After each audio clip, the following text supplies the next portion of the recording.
The Dolphins just added 2 names to their roster on Thursday, and it feels like both moves carry a weight that goes beyond a standard signing day.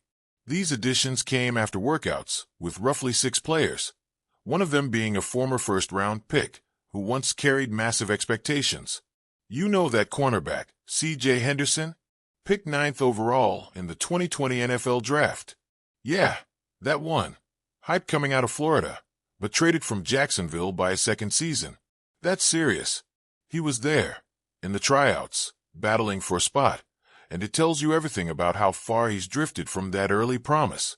Instead of Henderson, the Dolphins opted to sign cornerback Cornell Armstrong and defensive lineman Obenaize.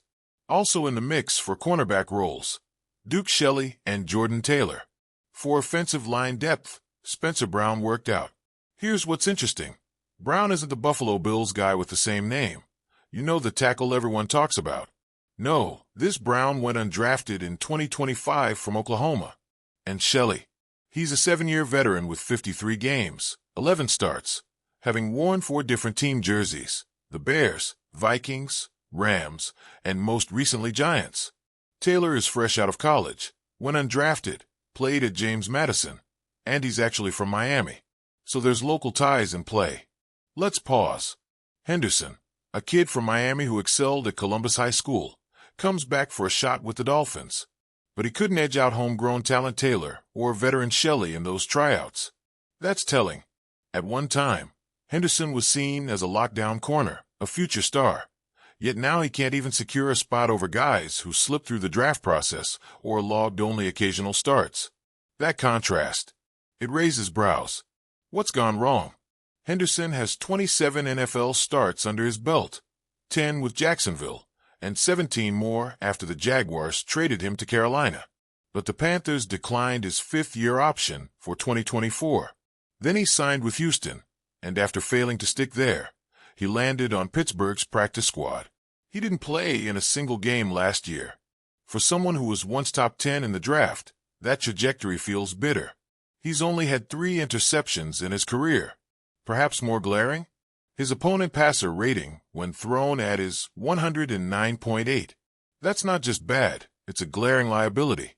It's the numbers backed by Pro Football Reference, a stark statistic that underlines the decline. Meanwhile, Armstrong and Ease got the call. Armstrong brings experience. He's been around. Ease offers youth and potential up front. The Dolphins said yes to those 2, the ones whose recent work must have impressed. Let's unpack more. Armstrong stepping in means the team prioritized someone who's demonstrated readiness, someone who can assimilate quickly. Ease. We don't yet know how polished he is, but he must have shown flashes of ability. And the team didn't blink when skipping over Henderson, even though he arrived with high expectations and local prestige. Teams aren't sentimental, they move for performance. So Henderson losing this battle says something. Maybe his conditioning, effort, technique, attitude, or just plain form. Something didn't click. Taylor, the Miami native, wasn't drafted but got attention here in town. He tried hard, impressed just enough to get a workout.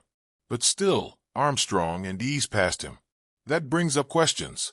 Was Armstrong's pro experience decisive? Is Ease's size or potential dominating? How close was Taylor to getting the call? And then you have Shelley. He's basically a journeyman with NFL miles, 53 games played, 11 starts across 4 teams. He's seen systems, adapted to different cities and coaches. Yet, in head-to-head with a veteran, the team leaned toward Armstrong instead. That might suggest that Shelley didn't flash enough, or the fit wasn't right. Hard to know, but it shows the Dolphins know what kind of profiles they're after. Armstrong as veteran stability, Ease as developmental strength, Taylor as hometown hopeful, but only if he can rise above the rest. On Henderson's side, the path has been rocky. Coming out of UF, scouts lauded his size and instincts. Early in Jacksonville, he showed some flashes, but fast. By the time the Jaguars passed on his team option, it was already clear he hadn't grown as projected. Carolina got him, hoping for a turnaround. Still no long-term improvement. With Houston and Pittsburgh unable to activate him, the signal was loud. He'd lost his edge. And now, in a tryout setting, he watched others climb above him. That's grit, not public grit, but the inner kind. Still, what happens next?